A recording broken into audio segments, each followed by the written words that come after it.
American Express adds Waitlist, Citi might be re-entering the arena, and it looks like the Caesar status match carousel is ending. This and more in today's roundup. Big favor before we dive in is to give us a thumbs up to help with the algorithm. If you know someone that might benefit, then share this with them. First up, Amex adds a reservation system to Centurion lounges. They did have a system in the past, but it was more of a pseudo one. So before, it was pretty much a line to get into a line, and then you might still be waiting 30 minutes. If anything, in the past, it was more just a signal for them to know that there's people that were trying to get in. Now, though, it's the real deal, and you go into the app, you join the wait list, do a bunch of confirmations, and then you wait. So for us, it was about 35 minutes before they were ready for us, so you don't want to go too far since you do have to go back within 10 minutes. The best part of this is that it works. So technically there is another line, but it's a super fast one. It's to show your card, your boarding pass, as well as your identification. From our experience, the one in Atlanta is similar as well. So there is a line to get in, but it's more so people pulling out their cards and information rather than there actually being a wait. Heading into the Seattle lounge, it's pretty awesome. So this is our first time checking out the new space, and it's absolutely beautiful. Again, it was about 30 minutes to get in, but it went by pretty fast. The first thing many noticed though was that the lounge is relatively empty. I'm not 100% if this is true, but I did overhear another conversation from a staff member to someone else saying that they want to keep occupancy around 40 to 50%. That way it doesn't feel too full. And to be fair, that's pretty much what I noticed as well, that each person pretty much had 2 seats, which does kind of make sense given that people do complain that the lounge is too full, so you're better off having a bit more space. But yeah, good food, friendly staff, and great location overall. Also, I'm a pretty big fan of the cafe where I had a few drinks, so they do make a lot of different things, from flat whites to espressos to pretty much everything in between. They also have items you can order, and it's a super nice touch. It really matches the Seattle vibe to me. I think the lounges that have expanded, like SFO in Seattle, have done a pretty good job, and they aren't too crazy. The one exception would probably be Vegas, which has expanded, but still is pretty crazy on weekends. I guess that's also the nature of Vegas. But yeah, I see a lot of people on the East Coast complain, and I guess I haven't really ran into that. I probably fly out of SFO about 2 times a month, and maybe 1 in 10 times would I run into a line. I guess it also does depend on when you fly, so if you're a consultant and you're flying alongside all the other consultants, then you're probably going to run into a line as well. Let me know if I need to do a video on this, but we are entering prime time to get the Platinum card.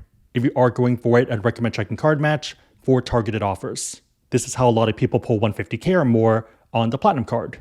We do have a blog post on this, and it should pop up if you Google Card Match Ask Sebi, and I'll also link it down below. If you're out of Seattle or you don't mind going through Seattle, there's some pretty awesome Delta One availability right now. Not really seeing this for a lot of other airports, but we don't mind repositioning to Seattle, especially if there's a good lounge. To be fair, I'm guessing a lot of people aren't looking to travel to Taiwan before Thanksgiving and before the American holidays. So 83.3K per person per way, and about $6 in fees, which isn't too bad for Delta One suites. December and January also have availability, but yeah, just depends on you and when you want to go. So if you don't want to travel on certain dates, like New Year's or right before that, then you're out of luck. But yeah, normally it'd be something like 200 to 400,000 points, so seeing 80K availability or 90K is amazing. If anything, I'm excited that they're actually releasing them and maybe adjusting pricing based off demand rather than having it based off purely the retail price. In case you're curious, these are lay flat seats and pretty comfortable, especially with the new mattress topper. Mandy ended up getting a lot of sleep and she loved the bed. The food also wasn't too bad at all. So Mandy's Chinese beef dish was amazing. My salmon was a bit overcooked, but flavors were pretty good. This flight also had the new amenities kit, so it was announced mid-year in June. It actually feels really nice and just a lot more useful. It feels like business class compared to the prior one. The old one is fine, we still use it for stuff, but it doesn't feel as nice. In case you're wondering, it's what we use to store the 360 camera.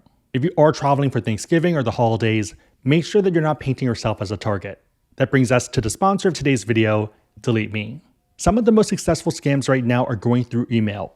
So they're blackmailing people using their name, address, and sometimes even street view picture of their home. As crazy as it sounds, this is information you can find online for a lot of people. Do me a favor right now and search for your name and address. So let's say John Doe Union Street. For a lot of people, you're going to see past addresses, phone numbers, emails, birth date, and even relatives and their information. You can try to remove all of this yourself, but it can take hours. Delete Me makes it super easy, and I've been using them for more than a year. In that time, they reviewed over 36,000 listings from 113 data brokers. My favorite part is that they scan for stuff in the background and get it removed. So for Q3, they removed 36 listings, all without me having to do anything. In the first 2 years, they typically remove 2,000 pieces of data per customer. To date, they've eliminated 100 plus million pieces of data across all their customers. So if you want to protect your personal information, then check out joindeleteme.com/asksebi and use promo code SEBI for 20% off their US consumer plans. Next up, we have Citi potentially re-entering the premium travel card space. This is something that was long speculated, and I'm glad that we're seeing progress. Reminder that trademark filings don't necessarily mean that something will happen, but oftentimes where there's smoke, there's fire. Put another way, the banks aren't going to have their expensive lawyers do stuff for fun for no reason. First up is Strata Lounges. This is going to be lounge services for credit card members. It does specify attending music, culinary, sporting, and thought leader events though, and food and drinks in those lounge facilities.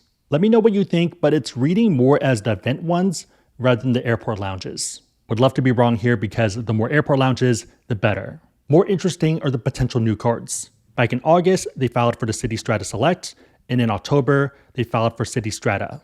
So I think one of the two are going to end up being the premium card. Again, an application doesn't mean that they're going to do it. It means that there's a team in Citi probably working on this, but it still needs to pass all the other tests and other things they're considering. Especially for big companies, there's a lot of products and projects that are being worked on, and a lot just end up being nixed. If they do relaunch something though, what would you want to see? Would you want it to be a revamp of the Citi Prestige and its perks, or are there any specific things you're looking for that you would like? I have a very strong feeling that there are some Citi employees that watch the videos and read the comments, so yeah, any feedback there is useful. The last story is going to be the Wyndham 2 Caesars status match ending for a lot of people. Beginning February 1st, 2025, Wyndham reward cardholders will no longer be able to match their platinum or diamond status obtained from being a cardholder to Caesars. This effectively ends the status match merry-go-round or carousel. This marks the end of a very long chapter. Back in 2017, Wyndham and Caesars announced a partnership, and part of this was a status match from the programs. It was pretty broken early on though because Wyndham let a lot of other hotel programs match over to them. Very popular ones would be Hilton, IHG, or Marriott, and the main reason being that there were a lot of cards that get you those statuses, pretty good statuses over there, and that would help you match to Wyndham. If anything, that was one of the reasons why I got the IHG Premier card for the IHG Platinum status to match the places. A few years back, this pretty much stopped because Wyndham stopped accepting status matches from those other programs. So Hilton to Wyndham to Caesars no longer worked, but Wyndham to Caesars still worked. This pretty much meant that you needed Wyndham status, and there were two ways to do it. Either you actually stay there, or you get one of their cards. One of the big draws of the Wyndham Business Earner was Diamond status. So for a few years, you could take that Diamond status, earn from the card, and match over to Caesars, and that was still fine. With this new announcement, that's no longer working as of February 1st, 2025. I think for most people in the space, it's surprising that it lasted for this long. It's pretty much been almost 10 years. It was launched 2017 and fully closed 2025. That's 8 years of matches, free parking, and $100 dinners per person per year. That's the nature of the space though. You need to make hay while the sun's shining. On that note, if you want to learn about cards and you want to support the channel, we do have links on the website, asksebi.com, and also down below in the description box. Make sure the links are competitive, but otherwise, it is a huge way to support the channel, so thank you in advance. Also, in case you're curious, full ad disclosure is down below in the description box. If you made it to this point, leave a carousel horse emoji in the comments down below, and I'll try to heart it and also respond. 3 questions. Number 1, what are your thoughts on the virtual waitlist for Centurion lounges? So even if you go there, they're going to have a sign telling you to scan it and to get into the line. Number 2, what would you want from Citi and their cards, and what are you expecting? Number 3, were you on the Caesars carousel or never bothered? Let me know and everyone else know in the comments down below. Big favorite, thumbs up, consider subscribing, share this, but otherwise hope you liked it. See you next time.